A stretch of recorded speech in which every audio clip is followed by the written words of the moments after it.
and be respectful of our speakers' time as well. So thank you, and we'll get started here in 1 to 2 minutes. Thank you.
Great. Well, again, I hope everybody had a chance to enjoy lunch. We're going to kick off our afternoon session with our keynote from Mr. Balasubramaniam. And to help introduce our keynote speaker and moderator, I want to welcome to the stage Mo Bulgy, who is the market president for Great Plains Bank. And while Mo's coming up, we're going to play a short video from Great Plains Bank. Thank you.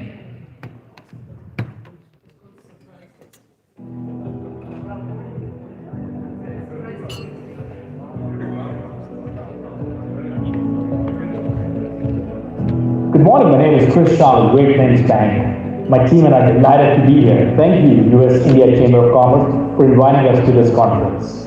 As a bank, our history dates back to 1907. In DFW Metroplex, we have 4 full-service offices that offer a wide range of depository and loan products. We believe they specialize in understanding the needs of a small business.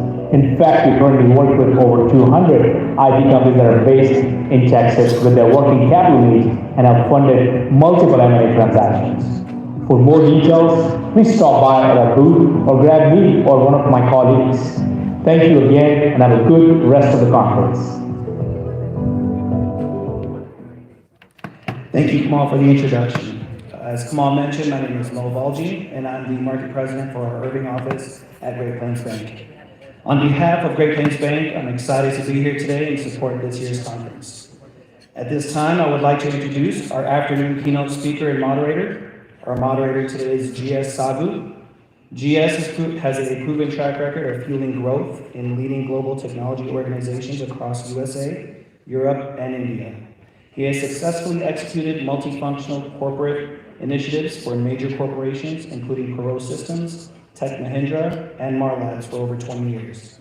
He is a serial entrepreneur with 2 previous startups and has delivered $1 billion worth of value to his investors. He is also the founder and CEO of AA2IT and a current board member of the US-India Chamber of Commerce. Please help me in welcoming Mr. Sabri to the stage.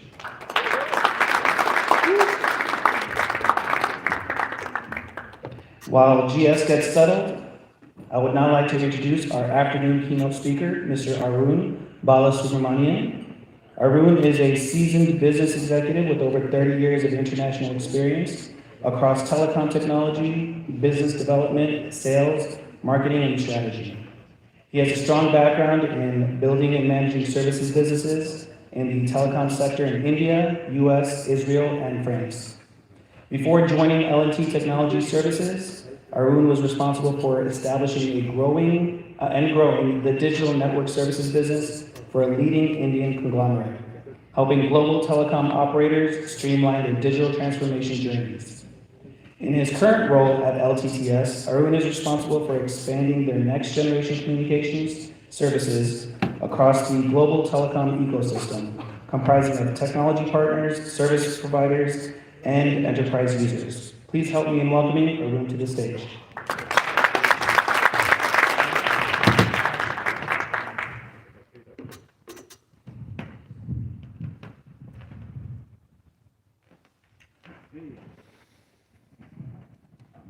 I hope you all can see me nicely. Very nice. I think it's after lunch, so I'm sure a lot of people will not be inside and a lot of people need an ice breaking. So let's try to do that for us.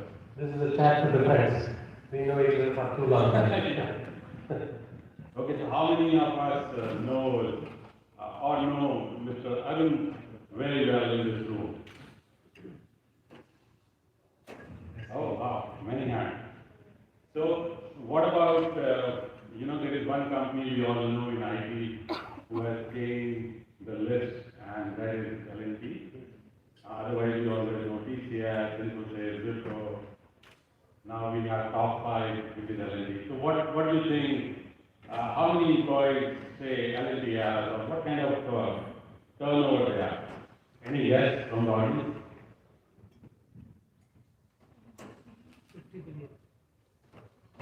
50 billion, okay.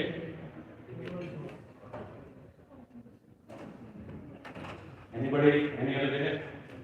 We will give the prize also. 2 billion. How much? 500 billion. Okay. Very nice. I think it's a pretty large one. Big way. But even I don't know. We will definitely ask her. And how many employees do you think these guys will have? Say in America, globally. 9,000. 10,000? Very good. I think pretty close. Again, so thank you very much for participating. I just want to very nice because everybody was sitting very tight. So let's start. As I said, one of the things we changed that otherwise we always know 1, 2, 3, 4, 5 very easy. But L&T has really changed the game. So can you give us a little brief about what is L&T, what is LTDS, LTDI, so many of things, and what kind of turnover people and all that. So, good afternoon, thanks, JS, for inviting me, and thank you all for, staying after lunch. So, L&T is at least in India, for those who are from India, know L&T very well. As one of the premier blue chip, well-respected brand, when I was coming out of college, getting a job in L&T was a dream job. But yet, L&T is not completely well known in a real sense. L&T is actually an Indian company, founded and formed in India by 2 Danish engineers. who came to India in the late 20s to install and configure cement machinery. They couldn't go back because the war broke out, so they settled and said, what do I do? They, there were equipments coming out of in the waterfront. They used these excavators, the bulldozers, for building the trenches, but they don't collect, they don't take it back. So they just leave it over there. This company started refurbishing those. That's where the L&T yellow color came, and that's how the L&T as a company started way back in India by these 2 engineers. And of course, that has diversified into a lot of industries. Today, it is a $22 billion group. Around, I would say about 100,000 plus employees. So some of you, the answers are somewhat, across, but there is some truth to what you guys are telling. I'll come to that. Around in the early 90s, around the IT revolution happening in India, and L&T forayed into infotech, and L&T infotech started. Then around 2009, when it went public, they split the two components. One is pure play IT application development, maintenance, and system integration work became LTI. Then all the product engineering and high technical work became called as L&T Technology Services. Both are publicly listed entities. Though 70-75% of it is owned by the L&T group, rest of it is public at large. It's a publicly listed entity. So coming to L&T Technology Services, which is what I represent today, the L&T Technology Services is a purely an engineering company. So you see this video, engineering parts, engineering change. That's our core focus. We serve about the following 5 industries. That is primarily transportation industry, the process industry, industrial products, high-tech media and telecom, and medical technologies. What we do design and engineer and manage and operate various things like product development to product engineering design.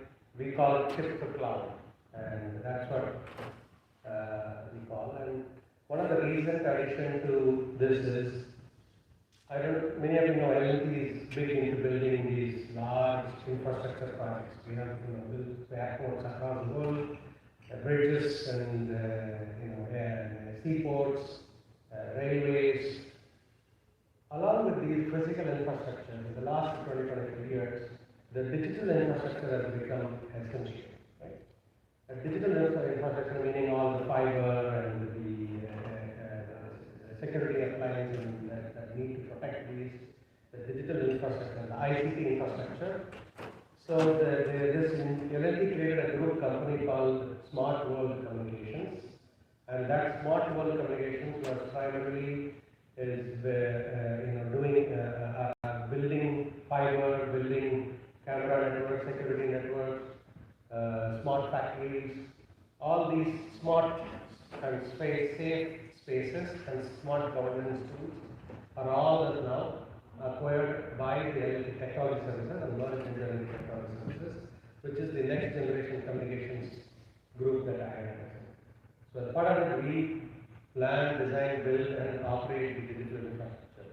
Some example, I was telling someone from Andhra that Andhra Fiber, Tamil Nadu Fiber, the government BDNL, which is a similar to the Universal Service Access Fee that we collect here to build the rural broadband.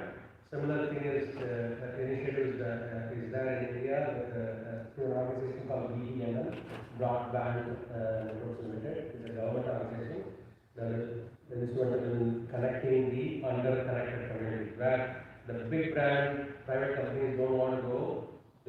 We use the Universal Service Access Fund to build this infrastructure, and that 3 of those are run by our entities. And just to give you an overview, a glimpse of who we are. Phenomenal story. I'm sure a lot of us would have heard L&T and how they started in India, back in India, and what they have done so far is phenomenal. Now, since our today's topic is security, AI, and ChatGPT, and all that. So let's talk about, and we have talked so many things which is small in nature, ChatGPT, you are trying to solve a problem, you are trying to solve all the small issues. Let's take it to a little wider era because you are with LLD and LTDI. So let's talk about your smart city initiative. Let's talk about your smart your work with T-Mobile, how you are changing everything and how you are bringing AI security component because just running few offices is fine, but now we are talking about running the whole city and the security of that. How are you doing it? Sure. So I think, as I said, we are running some of the most critical infrastructure that is really actually saving lives. So one of the examples is that Kumbh Mela is, I don't know how many of you know, which is a festival, which people don't know, but who are not from India understand. This is the largest religious gathering of any kind our largest gathering of any kind in the world. It happens once in 12 years in one city where all three rivers meet, and the security of that is established by a security operating center, connected and developed and implemented by LLD. Apart from that, there are 23 smart cities where the city's security infrastructure, like camera networks, signaling networks, road transportation networks, pollution collection and gathering, weather reporting systems are being. So this is, we build and operate, we design, build and operate for the governments and entities. As you can see, these are extremely critical infrastructure. So in order to safeguard that, we created a robust cybersecurity practice, which is now became a service on its own. So that's how we entered into this cybersecurity area. I think, if I have to elaborate it out, how do we approach security? Basically, there are two fundamental aspects of security. One is prevention, other one is management. What happens? So one, try to avoid a breach, but as someone already said, that is impossible to completely avoid. So it's about what you do have. In both the cases, we divide them into three domains. One is about the endpoint, second is about the networks, and third is about the servers and the applications at the core. So when you're looking at, you divide this into these angles, right? Prevention and operations, endpoints, the networks that are connecting the endpoints to the servers and applications. This is a broad range. This is how we divide and conquer kind of a thing. We approach the cybersecurity. Okay. So, can you give a little light or put a little more color on the work which we are doing with T-Mobile because that is more connected with us here in America? So I probably will not be going into the details of it because confidential. I'll talk about it in generality, not just T-Mobile, in generality. So we'll take, for example, prevention. As part of prevention, it is about how do you design and architect the systems, right? So we always go by what we call it as disaggregation. So you distribute and disaggregation, distributed architecture, so that the attacks are not, you are reducing the point of failure, reducing the single point of failure.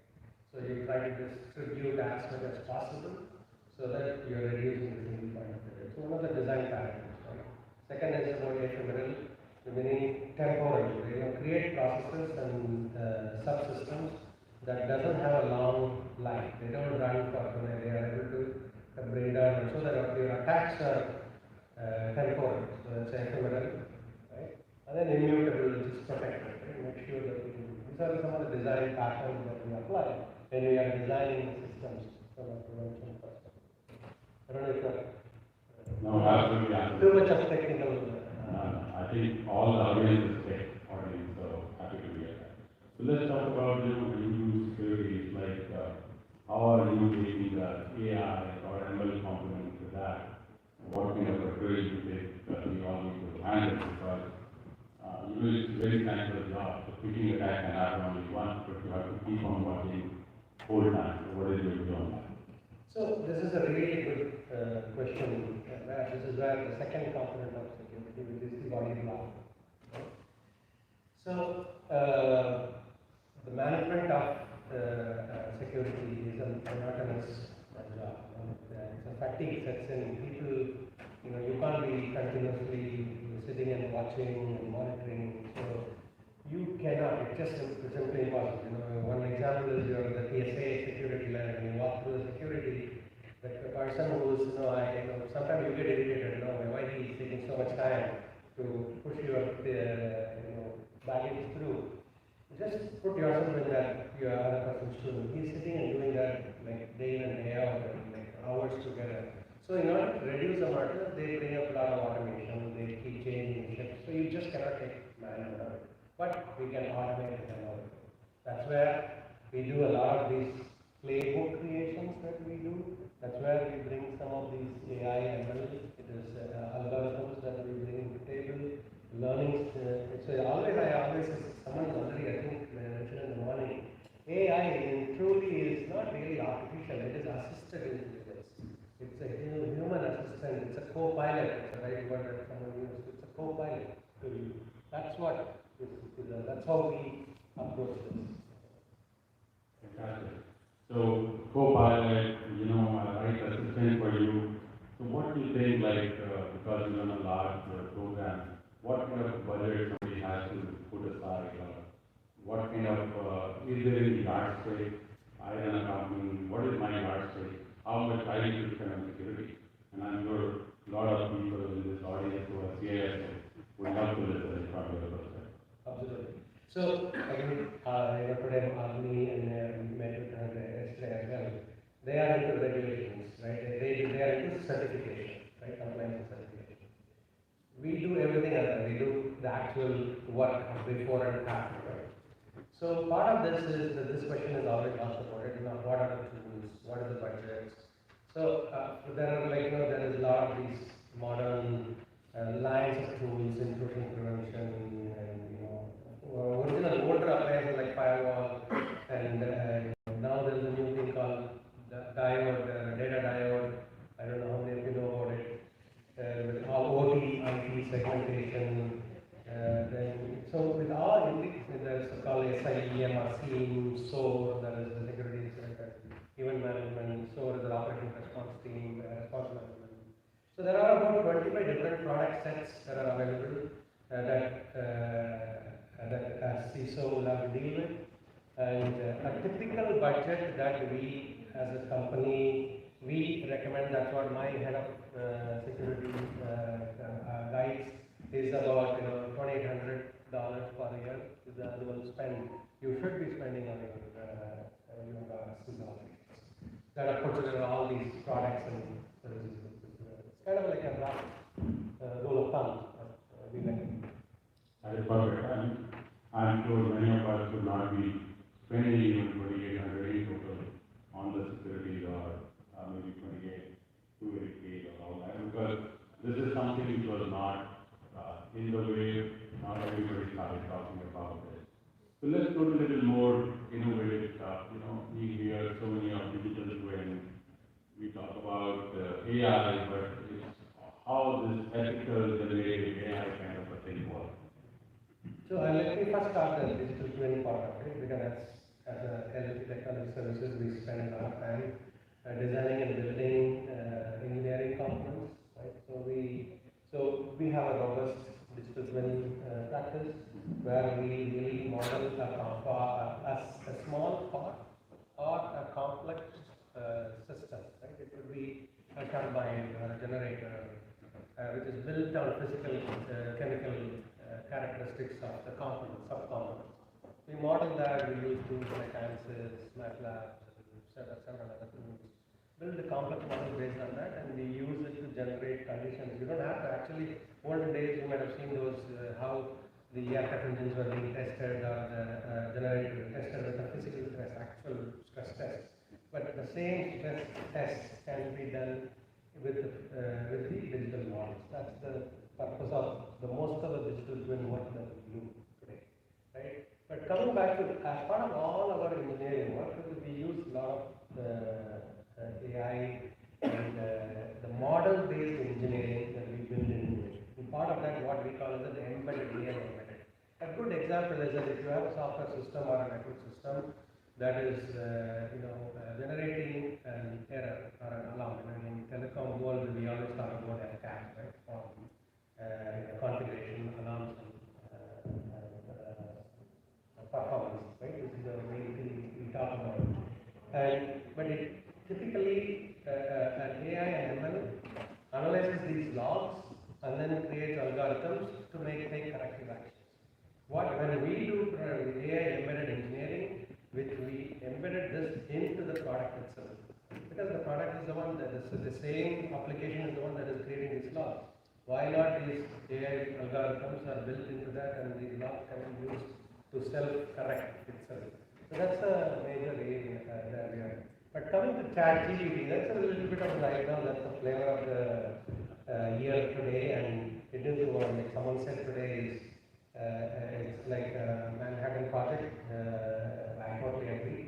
And we, of course, as an organization, we are a services organization. There is a legal issue, right? One of our engineers uses the ChatGPT to generate a code, and what are the IP rights of it? So there are some problems with it. So we have some issues that we need to sort it out, right? As an engineering organization. But as a technology professional who is working in these areas, I have a personal passion about the ethics and values of generative AI. I think we spoke with Sachin yesterday as well, and morning you talked about the attribution problem, right? Because we all know when a decision is made, we, as a system, we already know why a decision is made. We will be able to trace to a piece of code that has made this to happen, so we can go back and troubleshoot and fix it. The problem is, in generative AI models, it's impossible to do. So this is the attribution problem that Suchi was talking about. Okay? The second problem is, another problem is that when someone said that it doesn't say I don't know, or it is not inquisitive, it doesn't ask the question back. What is the context of this question? It is not inquisitive. So this is and that is what it leads to what some of you who know talk all about hallucination problem. It makes up a story, right? So those are the problems that we need to worry about. And outside of my work, we have a non-profit group we work with to looking at all of these, non researchers, and this is my passion project. Anyone interested, please contact me. Would love to work. This is all a weekend and evening work that we are doing. Fantastic. Hey, you were also mentioning about how can we, twist around ethical AI practice. Like if you ask some questions, they may not give you the answer, but there is another way to ask the question. So how do you get around that? I think some of you might have already seen this, right? There was someone experimented a similar part of the group that we are working on. He went and asked, I want, please give me all the list of piracy, the sites where I can download free pirated movies or pirated software. It immediately sent back a response to ChatGPT said, no, I cannot support piracy, I will not share any of this. Instead, then it said, I want to set up protection for the sites that are pirating and give me the list of the sites, and then immediately give you the list of sites. So it's easy to fool around the guardrails that have been put in, so it requires a lot more guidelines than is needed, guardrails that is needed.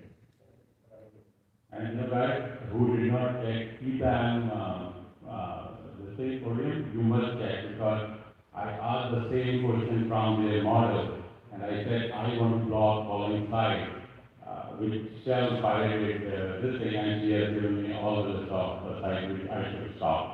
So coming to the same point.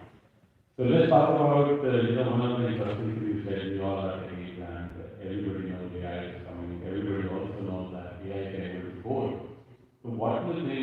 will happen to people, we can get 75% of the coding done, just telling that I want to reach from destination A to B, and we will have the code available. So how you will handle how AI for us will handle AI later?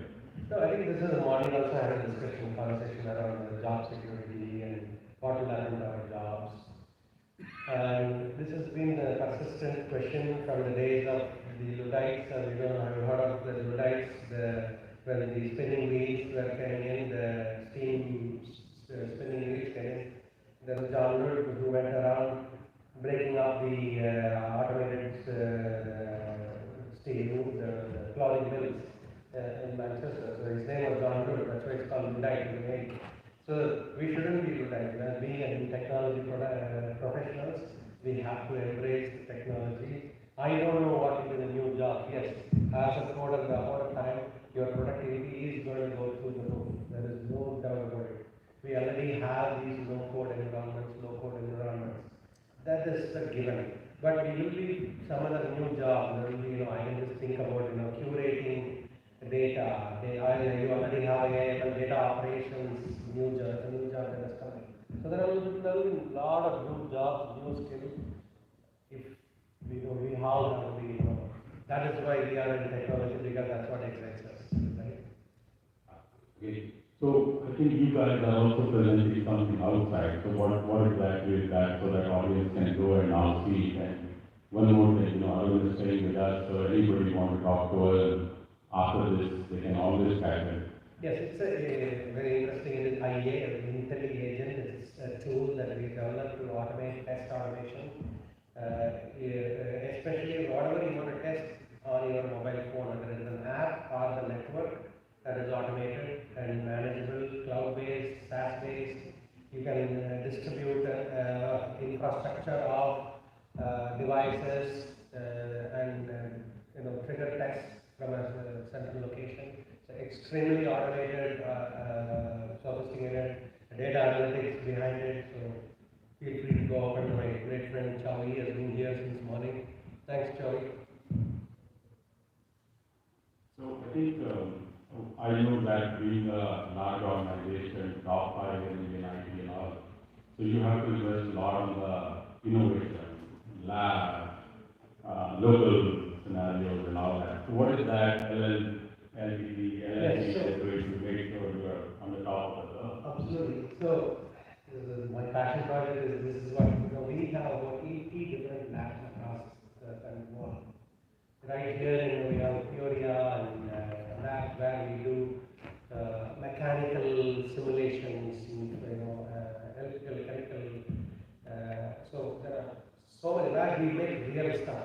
These are like we always say, our tagline is engineer at heart. So we engineer stuff, we make stuff. We have a private 5G lab in Santa Clara. And so like that, there are several labs. We have an AMR lab in Munich and 5G simulations lab. We have an EDA, electrical and EAV, electrical autonomous and connected vehicle EACE lab in Bangalore.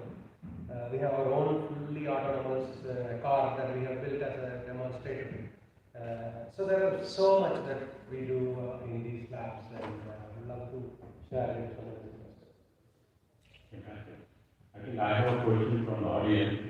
I'm not sure whether Arun is the right person to give an answer to it, but it is like L&D is into construction traditionally. Are there any projects where both L&D and L&D has collaborated on projects? No, that's what I think. That is Good question. nobody- That's what exactly I said, right? The physical infrastructure, L&D builds. The ICT infrastructure, L&D has builds. And we work hand in hand. The group that was, it was created to go work very closely with the L&D group company. So we are completely working in sync. So an example is the Chennai Metro. How many of you know Chennai Metro is built by L&D, but the ticketing and signaling systems are all integrated and managed by our teams. Now we are working with the railways. They want to do network across the country. So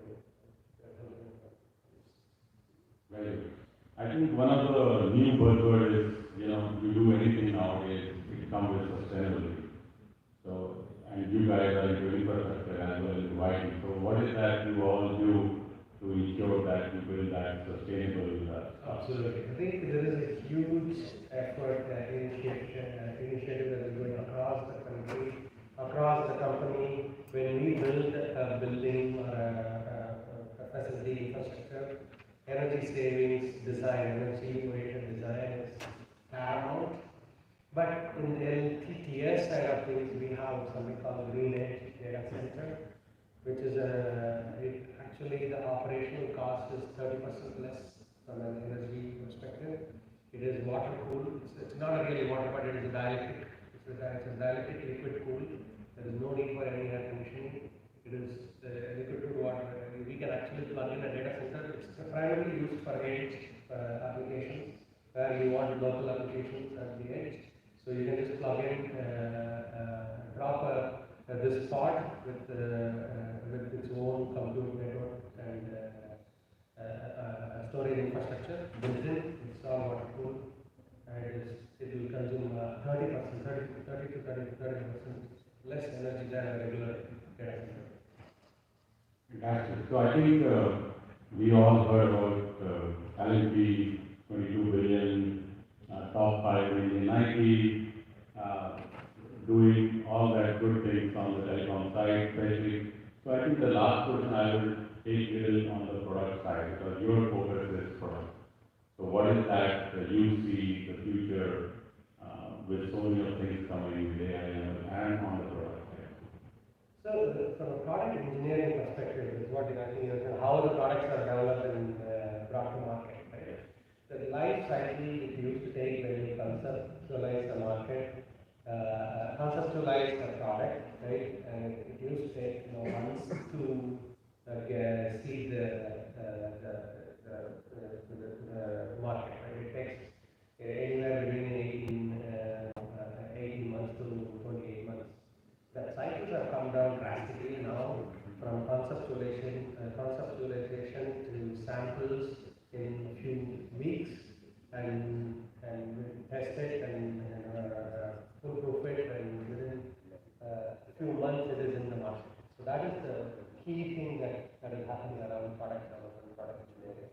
And that is what we are doing, rolling out in the rapid product development, rapid prototyping and product development is where we are. And that's how we are doing most of our customers. Perfect. So I would like to thank Arun. One of the things which Arun asked me to say is obviously make sure if you want to see their product, they have a stall here, so you can always see that. And this is one company which is the largest publicly traded company in India, so we thank him for taking time out, especially traveling here and seeing us. Thank you very much. Thank you very much. Thank you, guys, and thank you, everyone, again. We'll have Sunil and Raj, and I'll present you with a bit of our presentation. Thank you.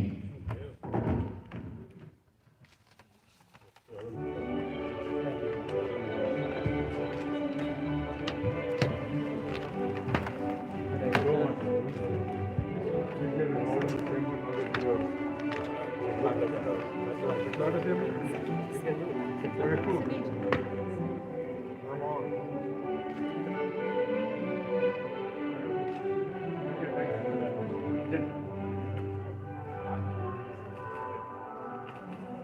Thank you. You're coming next month. You are coming Atlanta? When?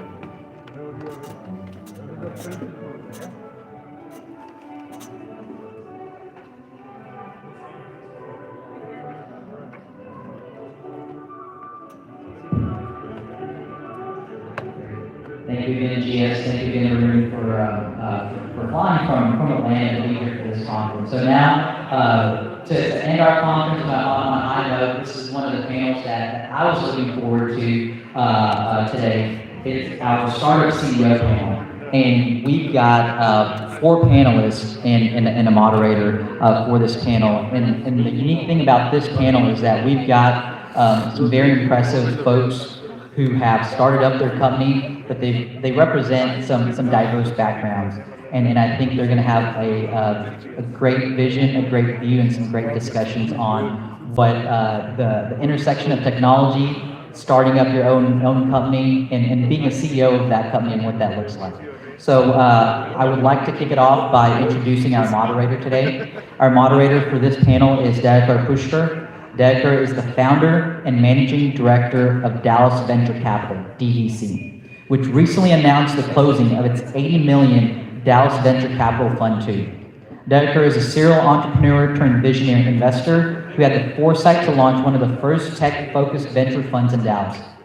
Headquartered in post-telecom Dallas, the fund invested in several pioneering early-stage startups in cloud, AI, ML, and mobile technologies in Dallas, Silicon Valley, Seattle, and India. Decker began his career with Motorola, where he owned the P&L for the paging product and received the Engineering Excellence Award from management at Nippon Motorola.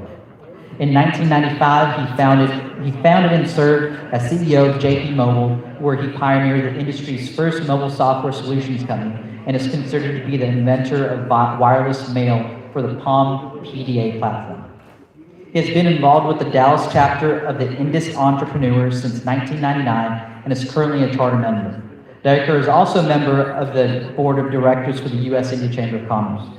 Decker is a featured speaker and mentor of NASCOM Deep Tech Club, and he's also been featured in numerous publications, including Forbes and Dallas Morning News.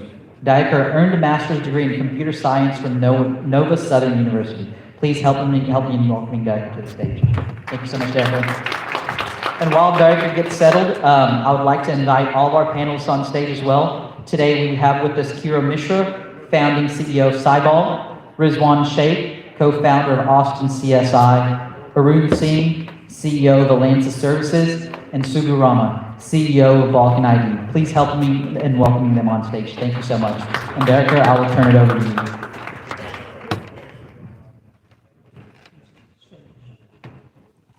Good. Oh man, how many of you had that cheesecake?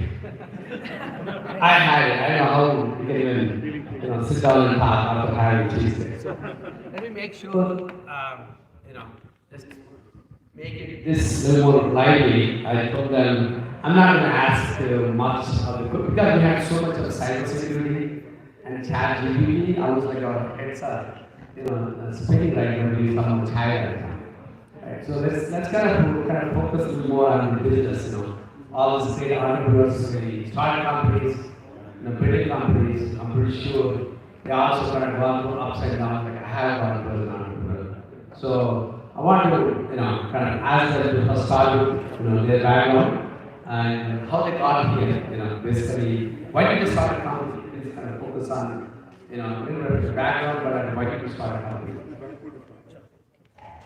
Good afternoon, everyone. My name is Kira Mishra, founding CEO for Cyber, which is a cybersecurity solutions and services company, predominantly bringing next generation security solutions to customers. We are present across, we have customers now across US, Austria, New Zealand, Singapore, Malaysia, India, and Middle East. We started around 18 months back. We launched the brand around a year back, and we have gone through some roller coaster ride. Before starting Cyborg, I was with NTT Group, which was a Japanese multinational, and did multiple roles. One of those was as a CEO for NTT Security Business in Americas. Before that, I was with Dell, doing again multiple roles in the technology sector. But the key part was kind of integrated the security services business with Dell Services, which is now scaled pretty well. Before that, a few years in the Wipro and a couple of other companies. So coming back to the question on why we started. So though I have been in the technology industry for almost 2 decades, for the last few years, 7 to 8 years, I've been kind of focused on cybersecurity industry. And the pace of innovation, the pace of growth, and the pace of challenges in cyber is enormous. Not everybody is equally fortunate to protect themselves from all kinds of attacks. So we found this segment which is kind of looking for next generation solutions which are comprehensively supporting them and not leaving any gap or hole for the matter to be insecure. And that's where cyber came into existence, and we're doing the business. Good. There's one. I think that's good. All the mics are working. Oh, fantastic. But good afternoon, and thank you for being the brave souls still sitting here and out for the cheesecake. Rizwan Sheikh, co-founder of Austin CSI, and I'll just start with the punchline. The fact is that we did get exits, so we did get acquired by Cognizant Consulting here 6 months ago. So for those entrepreneurs, just know that there is an end that allows you to begin again. So don't ever give up on that. But primarily, the reason for, and I think you've seen my resume, so I'll try and, I think we need to start with the fact that why did we start? And I think a number of you entrepreneurs have had the opportunity to work in large organizations. And what you learn, that there's a speed to execution. And your speed to execution is probably going to be, if you're really driven, faster than what another organization can do, just by the nature of who they are. And if you build on that speed of execution, you can build a company.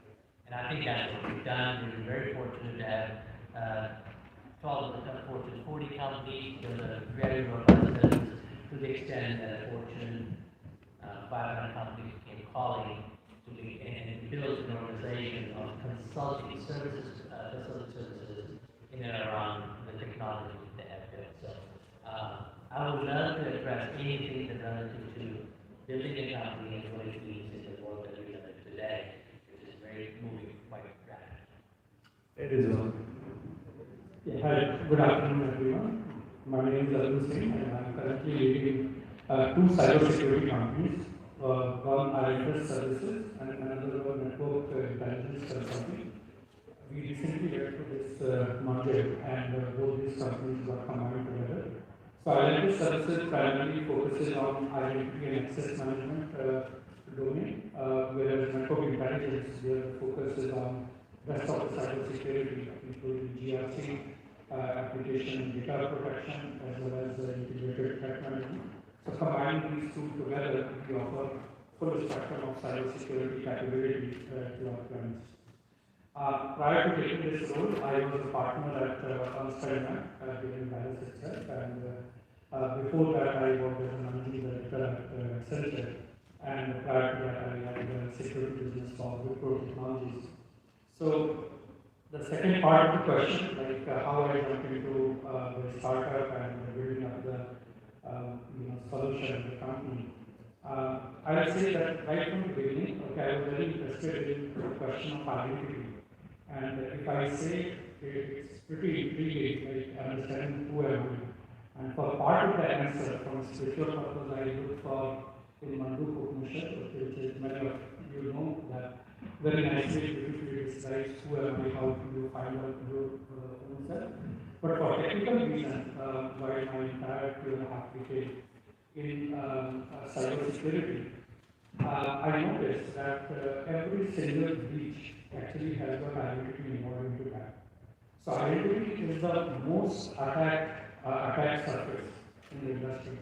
And if you look at the market situation, the entire domain was growing up in a very fragmented manner, where for each specific use case you have a product. So if you are talking about access management, there are a whole bunch of products. You are talking about lifecycle management, IGA, there are a whole bunch of other products. And then, if you are talking about privileged account management, there are other products. On average, any large enterprise will find that they have invested in 10 to 15 different types of argument solutions to solve this problem. So, this particular problem was very appealing to me. So, when I moved to IFS services, the idea was how to converge all these components together into a single platform, make it intelligent, AI-driven, and very much appealing for the assembly market segment who can adopt it very easily. And the journey started with identity first security, but after this merger with network intelligence, we changed the strategy a little bit. Now it is security first identity. So identity is not just to look at it in silo, but to be able to reduce the risk, to reduce the overall risk portion of the organization. That's where the focus is, to combine this and bring the security first identity strategy in the market and help customers. Thank you. Hello everyone. My name is Subbu Ram.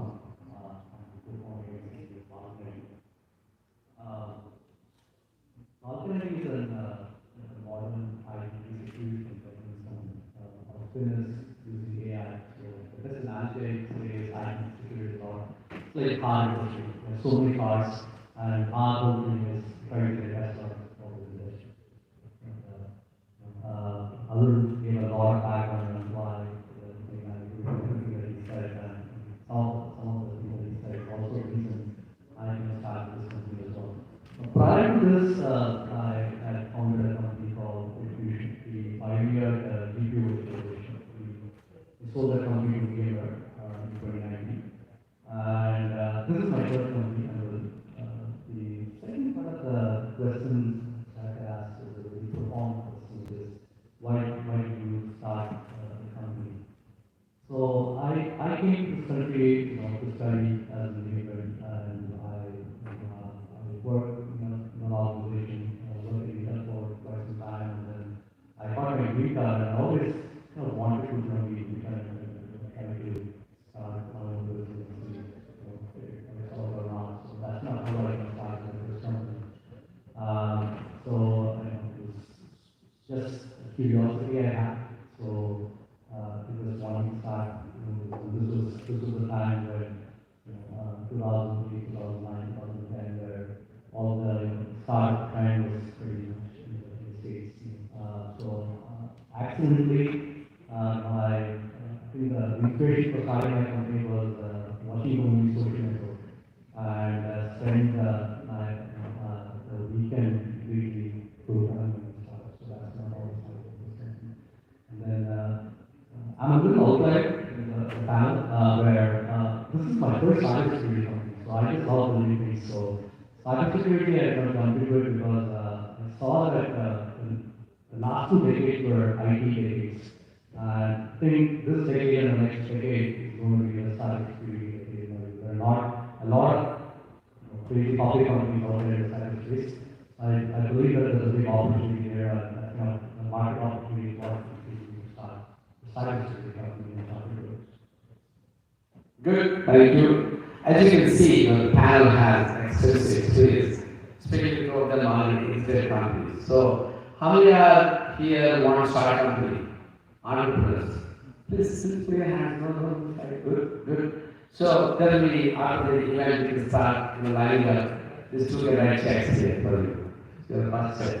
So, but that's what it is. Really. This networking, we at the USICOC Chamber of Commerce, we want to make it plausible for budding entrepreneurs, make sure that you meet right people, so there will be investments and it will be advice and coaching and all that. So some of these people will be coaching and also writing checks for you and all that. So the question really I have is because all you people as entrepreneurs, build companies. I know for me also getting that first customer, paying customer, is the most really exciting thing, right? Can you guys talk about maybe some of you maybe with the second company for sure, with the current company, who's your first customer if you can name it, or if you don't want to name it, that's fine, but really just tell us, how you got it, first customer, why did they, choose you versus somebody else? Then I'll ask some following questions. Maybe we can start with you. So maybe I'll give you 2 scenarios because there are 2 so-called first customers for us. One, and unfortunately will not be able to name those. We had a lead from one of the largest logistics companies in the Northeast, and we got to speak to the CIO. CIO took us to the whole grind of explaining what we can do from a security standpoint, compliance standpoint, so on and so forth. And all song and dance that led to a discussion with the CFO to get the ROI of all the investments, and a long cycle, but we closed our first $25,000, right? But at the same time, we were contesting a fairly large opportunity. We were hopeful, but we were not sure. And we did not do much. We just put our best foot forward in terms of putting the solution, the pricing, and the strategy together. And out of nowhere, we got the outcome of winning that deal, which was a multi-million-dollar deal. So that was the first genuine customer, getting the first 2 customers who happened to be at the same time. Can you tell us any customers you lost? What are the lessons learned from that? Many.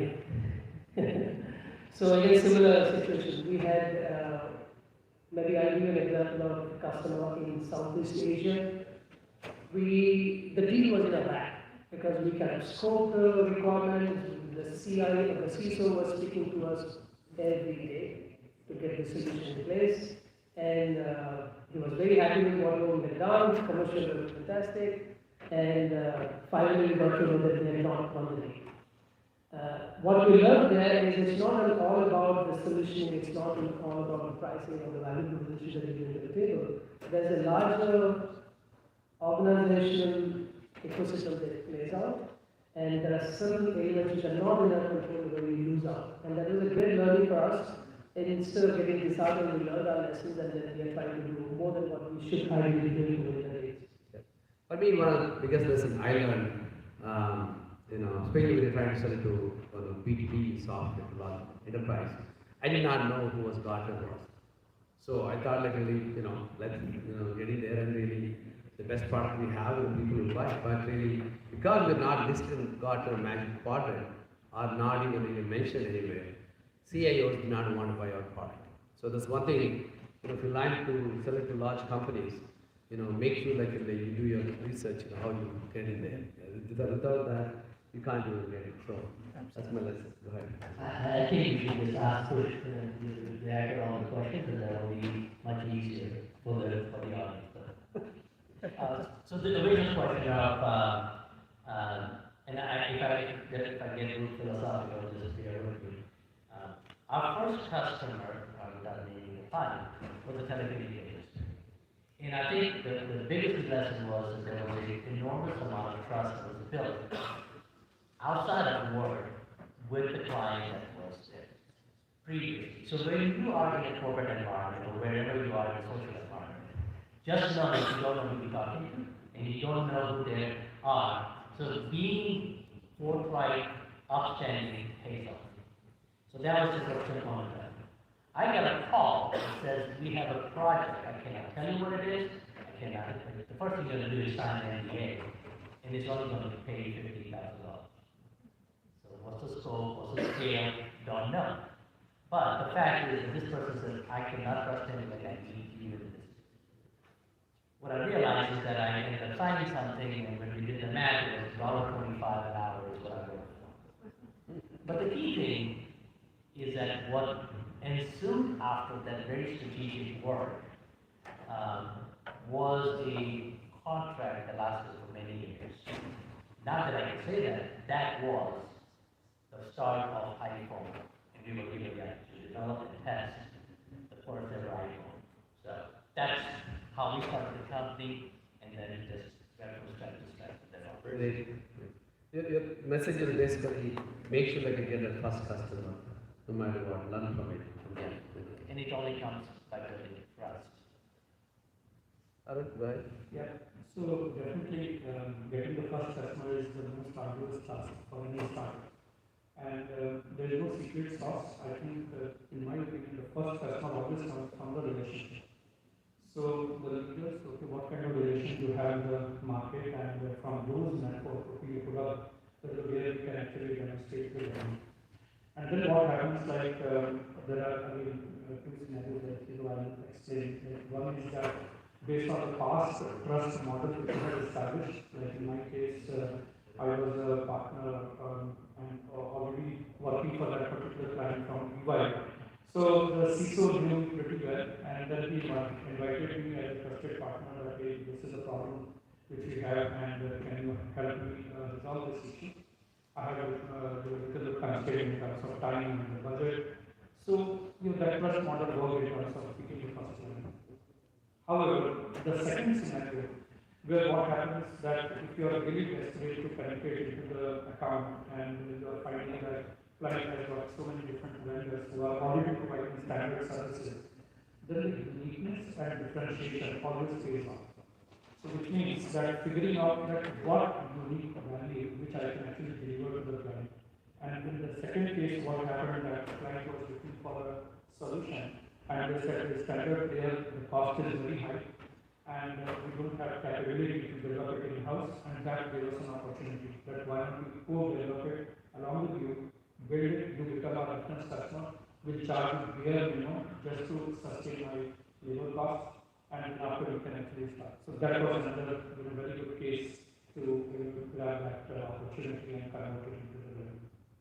Thank you. No, actually, I think most of the things I intended to speak in always but let me kind of tell you how we are first customers. We just, the third company, it's always relationships. The first few customers always become your relationships and trust. There are two principles that I follow, which is trust and not thinking that the customer is a customer of this company. The relationship is going to go a lifetime. They become a trusted person. You become a trusted person. That's what we want out of this customer. We didn't, I always tell them that we didn't buy a product, we really bought the trust in us. That's all of it.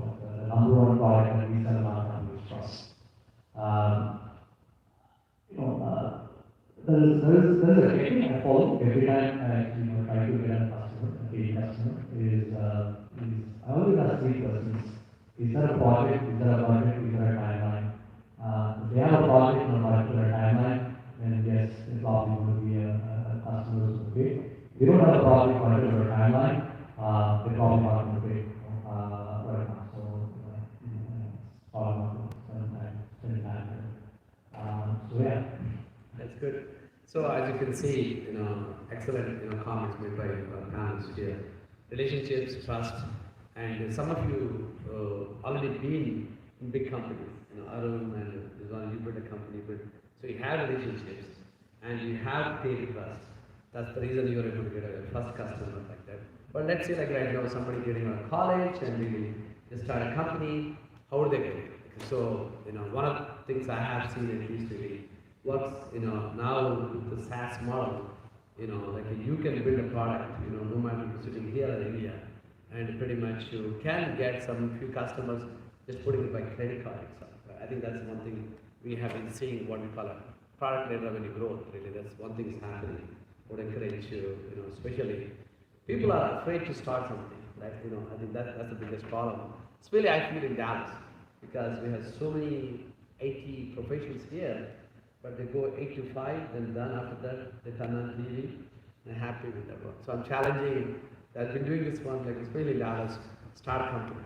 Don't worry, don't be afraid. No, not be afraid of really getting customers. So anyway, thank you again. So next question would be, so tell us like some of these things, as entrepreneurs and as CEOs, you always have a short-term goals, right? I'm pretty sure you being not a public company, but still, you have quarterly, yearly goals.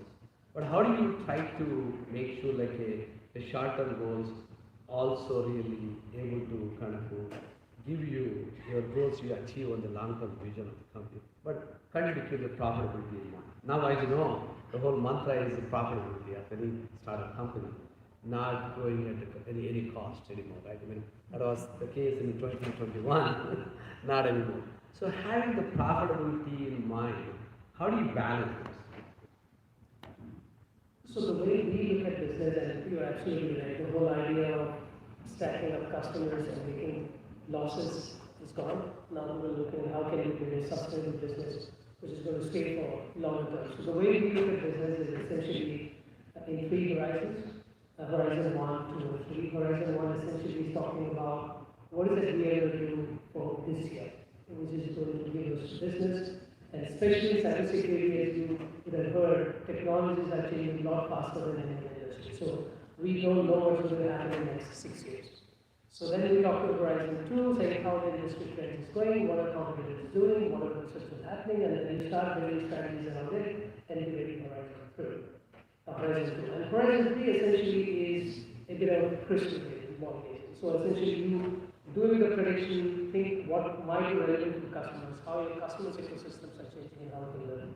So when you build all this out, the investments are also segregated accordingly. And so you always focus on Horizon 1, making sure that you are being profitable and then expect it to be there. Thank you. I think the job of a leader is to see beyond what everybody else sees. But when you have building a company, those who follow you have to have clarity. Your job as a leader is to absorb the ambiguity and create as clear a control roadmap as you can. However, as an just have to look at a horizon that is beyond the 5 and 7 year period. If you're just going to look at it from quarter to quarter, that's forward. So you can't do that. However, you have to provide. So my perspective is that as you provide directionally a clear direction, and then you create interim goals. But a lot of it is driven by the fact in what type of transformational technology you are involved. If you're involved in technologies that are transformational, from PC revolution to mobile to AI today, you will have to look at that and figure out do you participate in the transformational component or are you going to participate in the derivative of those technologies. And a lot of you as an entrepreneur, budding entrepreneur, I would encourage you to look at a derivative technology so that you can create small use cases and those use cases can become a product. So from that perspective, it is depending upon what the overall strategy of the company is. You break it down into smaller chunks and you execute it at a smaller chunks. Good, thank you. So I'll share some of the practical experiences which I have gone through. So it's a very different ballgame when you are working for a large organization. You don't have to worry about many things which happen automatically. But if you are the complete organization of yourself, there is no other group on which you can lean on to support you. Then the immediate focus is always on the cash management, the money management, and we need to plan for sufficient runway so that you don't run out of gas and say, okay, now we can run the company. As a startup, that's the most important thing as a CEO, what we need to look at is the finances and the cash management, the cash flow which is happening, and that's what actually occupied me on short-term focus. And the long-term focus is certainly to look at how we are continuously differentiating ourselves in the market. Because just to share with you, like last month I was there at RSA, there were more than 5,000 cybersecurity companies displaying their product. And the thought which came to my mind that everybody is ready with the nail. Okay, what is missing is the hammer. Everybody is searching for the hammer. Nail is ready. So many nails. Okay, so many unique products. But where is the hammer? Where you are going to put it? And that kind of uncertainty brings in the startup this model that we should actually plan for sufficient runway, plan for sales first, and then delivery after that, not other way around, that will build a very fantastic platform, fantastic solution, but then the buyer is not there. So first focus on acquiring the client potential customer and then invest into the other areas. And again, this is part of the cash management. You can't work all the cash. So I think that was something which I had to, kind of reboot myself, coming from EY Accenture kind of mindset. I had to reboot myself from scratch and start thinking with a very different mindset. That is how it was. I totally agree with you. With the big companies, somebody taking care of the payroll and all. I had to go through this one time. I had to borrow $30,000 from my friend to the payroll. You never want to miss a payroll. So I totally agree. Go ahead. Very, very insightful. Cash is king. There's a saying, I believe, if you survive long enough, you don't have to be a beginner by doing better than somebody. You just need to survive long enough than a person or something. So instead of running a marathon, so I completely agree. It's almost like winning the war. So the main thing I follow in terms of goals, how I look at things is, I have 4 things I look at. One is a very long-term goal, a 3-year downline goal. That is mostly around revenue, profitability, where the vision for the company needs to go, etc. And then I have a goal for what do I need to be, or what do I need to do in the next year. That's the second thing I'll backtrack. Then I have a 3-month goal, one goal, or multiple goals, one goal, 3 months. And then I have a monthly goal. And as a CEO, the main thing is you set a vision and you communicate it, and then you make sure the execution happens. you don't have to do everything, for certain things that you do, but you don't have to do it. There's a lot of delegation also that's needed. So what I do is I don't think too much about the 3-year goal and this what I have, but I spend some time to make sure whatever we do today, it is still going to be relevant and going to help us in a year, because we are kind of in a phase where everything is getting commoditized. So differentiation is going to be very hard. So which means whatever we do today, especially cybersecurity, it's a red ocean. So many companies, so many names.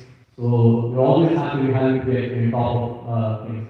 Whatever we do today, 6 months later, it might become irrelevant because it might become a commodity. So kind of, I always have a step for hey, what are we today? How is it going to help us like a year from now? I kind of keep a technology as well as sales side on that. And at the same time, I focus on hey, what are we actually keeping on track for this month? So this month and 1 year are mostly where I spend a lot of time on. The 3 months that happen automatically, not too much. Thank you. Very, very insightful. My next question would be, I'm pretty sure, all of you know these numbers right now. By 2025, the numbers, millennials will be 36% of the workforce, right? So attract these millennials, you need to be more purpose-driven companies. So what are you guys, can give some example, purpose and profit, right? So what are things you're doing? I know pretty sure you're trying to build your company right now, but I'm pretty sure you're thinking about something, for the community or for your employees, where you're making sure like really there's some purpose within the company, mission driven. Anything you can share? Great point again. Coming to cyber, it's even more intense because there is a huge lack of supply side challenge in terms of people. So we are keenly looking at enhancing our intake from fresh graduates, and that makes our average age very low. So we have started that since last year, and we coming from different generations, we are taking time to understand those nuances a bit. So what we have started doing essentially is to look at building various micro communities within the team, and they talk about their own areas of interest, own areas of challenges, own areas of struggle, and then we kind of bubble it up as a leadership team and we try to solve it. I can cite an example. So when we were doing our last town hall and we opened up for questions, and we were expecting the questions would be around business, quarter wins and all those things, but one young guy who started in this last year said, what are you guys doing to take care of mental health of employees? So we probably never struck us as somebody who has been in this for so long, so we said, let's look at what we can practically do, and not only to do something for them, but to gauge in advance so that they don't go into that state. So that made us think. So that's one just example. Very good. One, anything? We are in the people business. It doesn't matter if it's a product or not. We exist because of each other, and will continue to exist as such. Culture is a big part of your strategy. It doesn't matter what you do. And what we found, that when we concentrated on the culture, we concentrated on the well-being of the people, the business took care of itself. The thing that we got consistently from our clients to being a services-driven company is that they don't buy the products you sell. They buy who you are. So if you build a company that really cares about the people that you develop them, make sure that they're taken care of financially, they're taken care of from an intellectual perspective, and they continue to build in a way that they have time and opportunity to be with their families, you'll be surprised of what happens to your valuations. People, I can sit here and tell you that there's an extra turn that we got because we had a culture that are very large organizations. So my perspective is, purpose is different for different people. Your job is to provide a platform where these people can execute to and live different. Good, thank you. I totally agree with you. And the next generation of the workforce is very, very different than what we are experiencing. Interestingly, like purpose-driven leadership was one of the core themes in my previous life, and there what we learned, one very interesting fact, that though we think that the purpose in the office is different than the purpose of your life at home, but interestingly both are same. And I went to that exercise where they actually asked me to, remember what I wanted to do when I was, before my 10 years, between 10 to 20 years, what are the top events that come to my mind, and between 20 to 30, what I can recall. Surprisingly, like all those events are connected. And that's a very strong revelation that the new leadership model is very much aligned with the purpose-driven approach.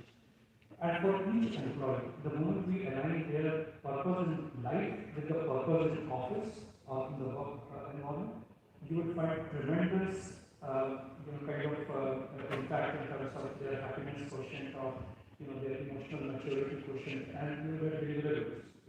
So this is certainly a very impactful approach to be able to help each and every employee identify their purpose in life and then align the task what we are allocating to the person in line with that. In that way, you will find that people, the team will be more happy and they perform much better. So not that everybody wants to be the CEO. Okay, there are kind of a little bit madness is needed. Not everybody is cut out for that. But if you align your purpose of life with that, definitely you are most welcome and do that. Thank you. I think Ruslan and other folks very encouraged.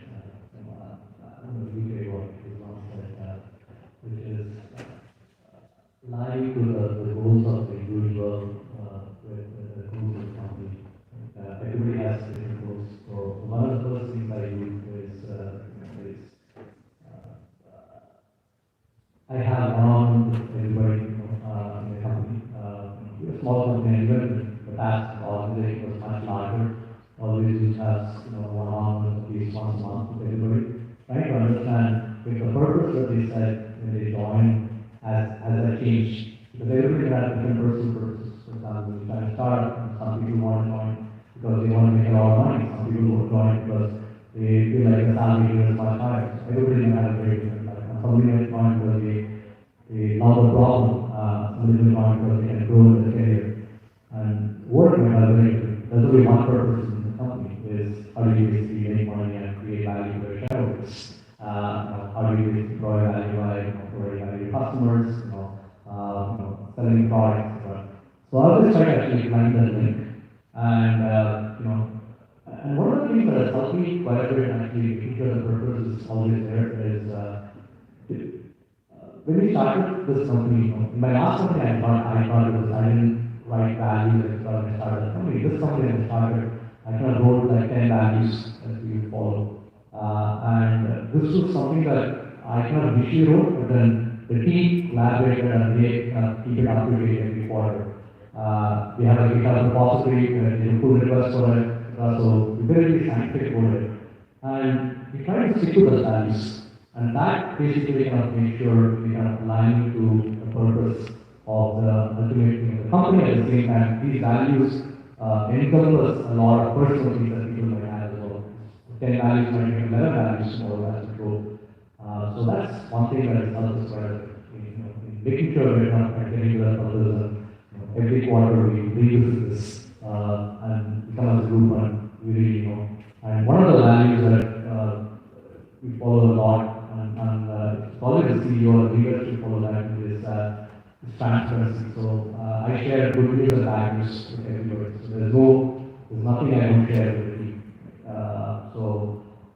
That's basically make sure that people the purpose is always Good. Now finally got some good questions from audience. I think I'm going to start this one with because I haven't done anything on AI yet. Right? So the question comes says like, what is the future of IAM with the AI into picture? So maybe I know two of you, last, all of you can answer if you want to. So I think like in general, like what do you see like AI adoption, especially the security also. I think a lot of, in the morning, people also talked about it, but now to kind of hear from you, how IA and stuff really. The two of you looks like experts here. Sure. So, I'm very passionate about this topic, so certainly can talk hours around that, but let me just so first of all, if you look at the role of identity, so it had actually gone through several, avatars in the journey. In the beginning, that it was just the internet, okay, people concerned about authentication, authorization, and looking at provisioning, deprovisioning, very simple aspect, and those were kind of easy to manage, easy to deploy and run. When it came cloud, then the model changed. Then everybody started talking about experience. How you are actually managing the friction, okay, of authenticating the person. So can you use very different approaches, like not that every time you challenge the person with multi-factor authentication, but to look at different levels of friction to be able to allow the person to get in. And now, with the new wave of AI and the data-driven wave, identity is going to be a sequence of decisions. Okay, for enabling anybody, like why the person need to have the access, what access is granted, when the access is granted, it's not going to be permanent. Like so far, we are all very used to that way your login ID is created and you have an entitlement, you can do certain things. Where the model is now getting driven, and probably we can talk more about that. The entire life cycle management is now getting controlled by AI. Like all of you heard in the previous sessions about zero trust framework. And zero trust framework is impossible without this AI and without this AI-driven identity. So when you are looking for not to trust on anyone, not to trust on any transaction, and based on the transaction value, purpose, context, you want to do the authorization, then you need a lot of data and a lot of insight, just-in-time insight to be able to take decisions. And that's the direction where it is going, where multiple standard models like role-based access management, context-based, they're all doing away. Now it is all becoming just-in-time access. And introducing the friction based on the need, not that everybody needs to be challenged with multi-factor. So a lot of these new thoughts which are coming in the identity world.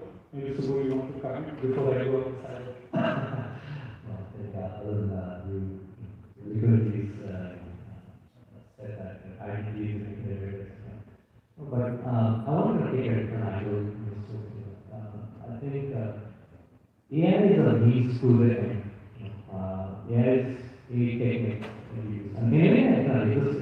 Automation, AI is the automation. How there's actually more smart automation as AI is.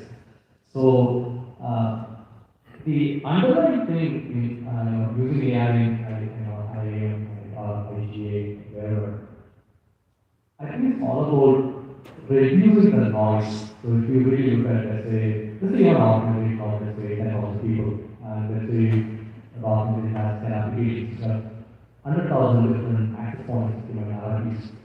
That's a lot of signals, a lot of data. So where AI helps us identify, hey, reducing that noise and telling you, these are the things that we need to do that.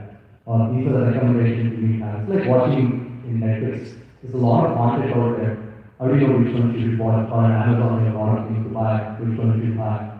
So I look at it as an anomaly detection problem or reducing the noise from a lot of signals. And if I really boil it down, that's how AI is going to be applied in every piece in the life cycle, all the way from identifying the risks, managing the risk, remediating the risk, etc. So that's kind of all.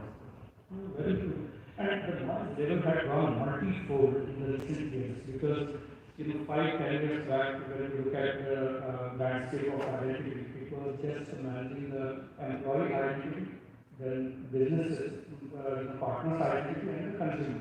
But now it's a very different ballgame. Like you have machine identities to be managed, the bot identities to be managed, even AI modules identity to be managed, like API identity, and everything needed to go through the same cycle. So it's no more possible for any of those standard conventional tools to be able to bring value and address everything, we require to resort to the AI-driven models to be able to solve this problem. Like just yesterday, I was talking to a financial client, and he came out with 20,000 users and millions of interactive. Now, how you are going to do this analysis itself to figure out what is the birthright access needed to be granted, what are the outliers, that entire analysis requires a very different approach. The traditional models are failing, and that's what is like to the point that it's not that way, using AI is optional, but it is mandatory for us. Without that, we can't actually deal with the current complexities. As you can see here, we have so much passion about technology and AI. I think we can do the whole, afternoon, right? So much. Thank you again. We have a lot of questions, but I don't think I can go through all of this. This question is very near and dear to me also. As a CEO, it gets very lonely at the top, right? So especially if you have raised money, you can't talk to your investors, you can't talk to the board, you can't talk to your wife, you can't talk to your employees. So how do you deal with it, and what are the hardest decisions you made, as a lonely person?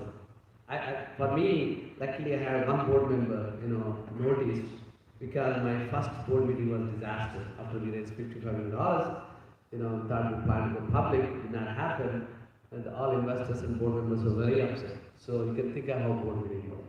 That ran 8 hours, and it was a disaster. So one of the board members was a good guy from Intel, and he said, like, let me teach you how to run a board meeting, and really kind of became a good mentor for me. So did you guys find somebody within the board or outside, other than employee, other than a wife, a mentor, or your wife is a mentor for you? So let me take that.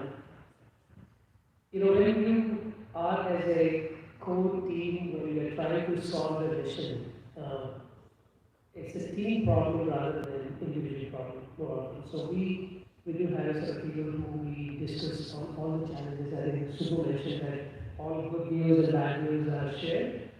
And we try to keep our house clean by sharing the bad news and the good news, and we do have a mission. So it happens, but at the same time, when you are running the charge of being accountable to the whole team and the investment that you're driving, it does become, you come across time when you think about what to do. So for me, I typically look at speaking to a couple of my friends who are not in the industry, because I always try to take a point of view which is different than somebody who's in the industry, colluded in the same thought patterns and the same challenges, and I try to draw a parallel for what could somebody have done had he not been in this industry versus what I have done. Good. This one? Yeah, you have a way of hitting the nerve, right? So those of you who haven't now started the kind of global plan, do understand this loneliness problem is real.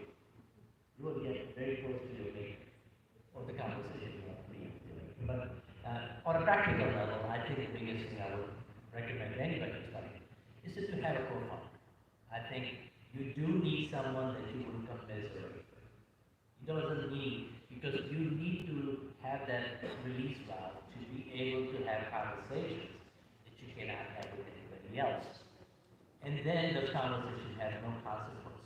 There's no judgment, it is something that you do. And I think I found that to be very valuable in our relationship. My co-founder, I'm very, very proud of the fact that my title is a co-founder, because it's really important that you will find many moments of despair, and in that moment you are the leader and you do not need to be judged by that weak moment, and it's better to share with someone who you trust. So it does get very lonely to not ever think that it will not, especially if you take someone else's money.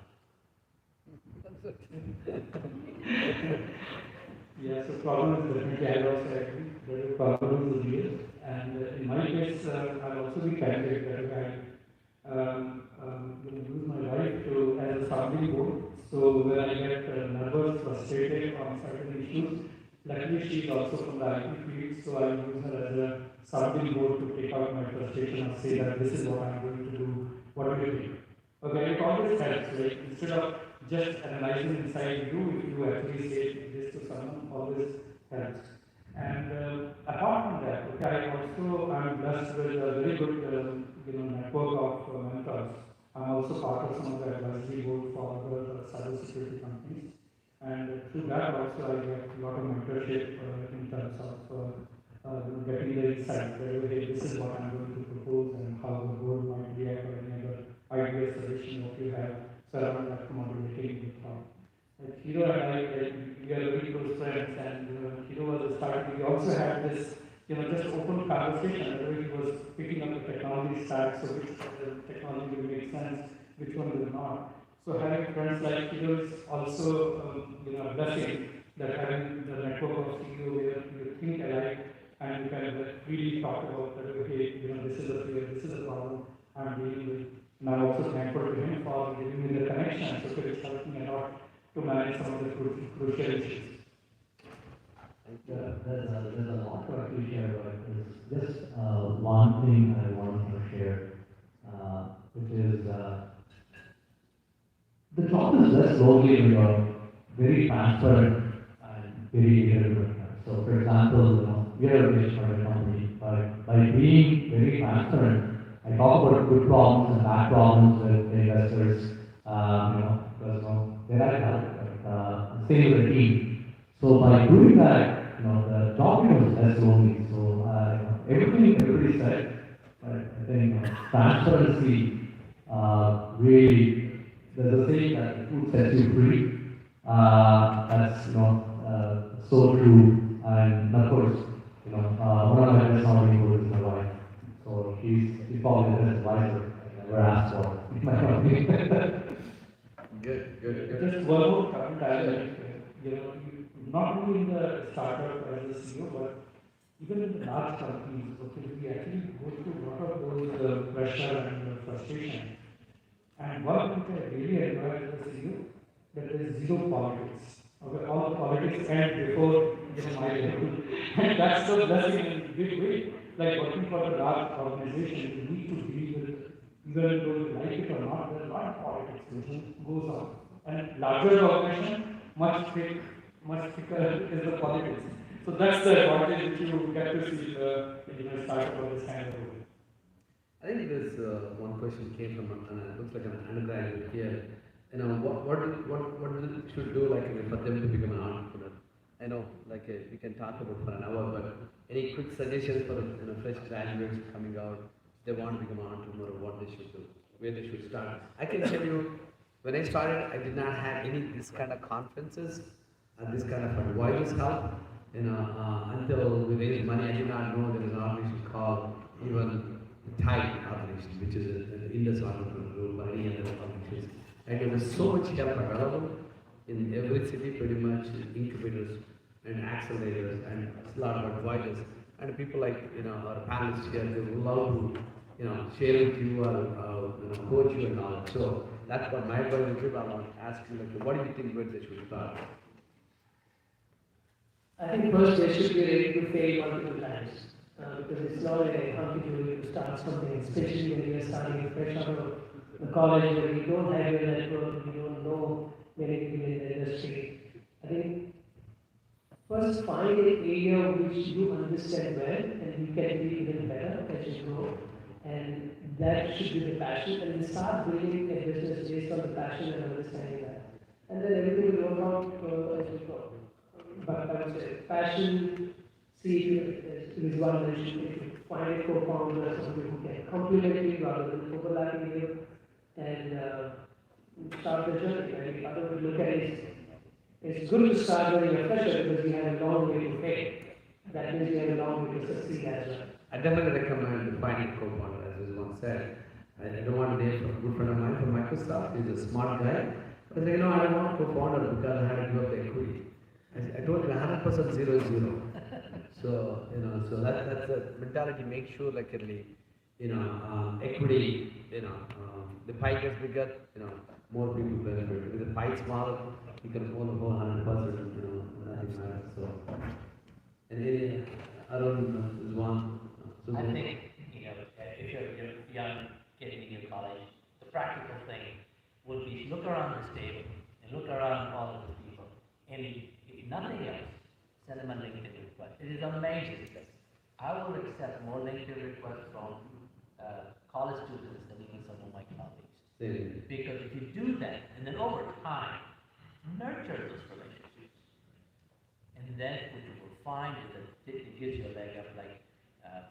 But if you really want to be an entrepreneur, accept one thing: there is no such thing as failure. It's just a retry, and the more retries you get, the better you get at actually getting. There is no end. It's just a continuation. And if you just take that attitude, then go set up a lemonade stand. You will learn about accounting. I'm not an accountant, but boy, I looked at my accounting every week because cash is king. These guys are really right. So having said that, just make sure that connect with people, learn from them, nurture the relationship, you'll get your break. Good. Interesting. And Are we running out of time? We're good. Don't want to wrap it up. Okay. Yeah. Go ahead, quick. so I probably touch upon very different aspect of entrepreneurship, and certainly share this based on my experience. That entrepreneurship is kind of madness, it's kind of craziness, okay, and passion, sweat, blood, everything you put into that. Time will just go away, you will not realize 5 years have gone, okay, and what like where we are right now. So please do take care of yourself and your family. That's very important, part of it, and you need to have the discipline to take care of yourself and your family. Like this is what issue with many people easily do because of the rush of being successful, even weekend, late night, okay, you are busy working and trying to do the things, but you've got to be very disciplined to be able to allocate a day for your spouse, time for your kids, and don't miss it out. Because life is not going to give you the second chance to go back and say that, okay, hey, I did not see my child growing up, or I could not actually spend time with them. So don't miss out on that. Last thing I want to say is for the students, right? Just do it. By thinking about it, by planning for it, not gonna happen. You want to do a startup, just do it. What the worst thing is gonna happen? Not gonna work out and you're probably get a red drop and what you ever watch. So I think just do it. Exactly. That's it. The positive point, we're ending. Sorry, kind of take a little time. Thank you.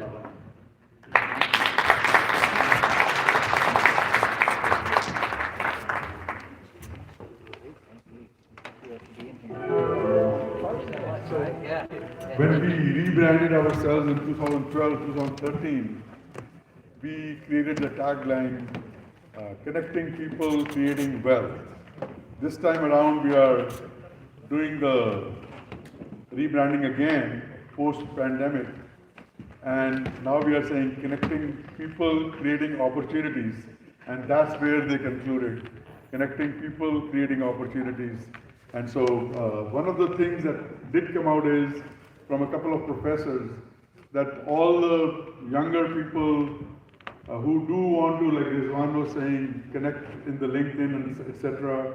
If we can collect those names and send it to people like these guys and let them have opportunities and maybe future partners also, that'll be good. Thank you, Dagger. Thank you very much. And thank you to each one of you.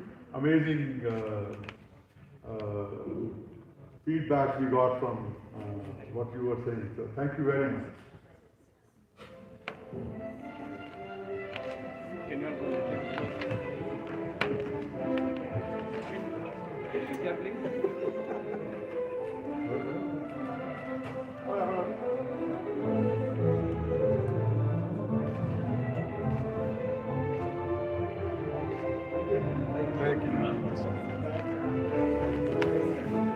And I want to thank all of you for attending, being present, and also Kamal and Anu and Rachel.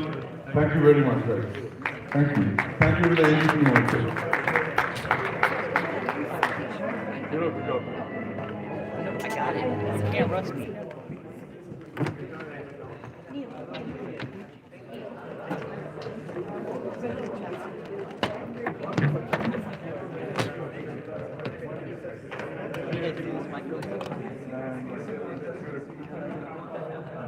Wait for me, okay, don't go.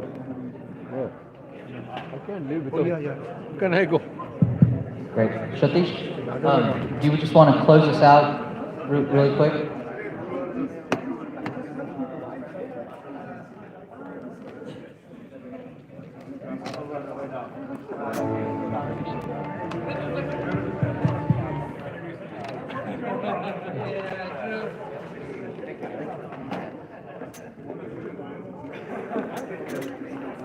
Thank you, Kamal.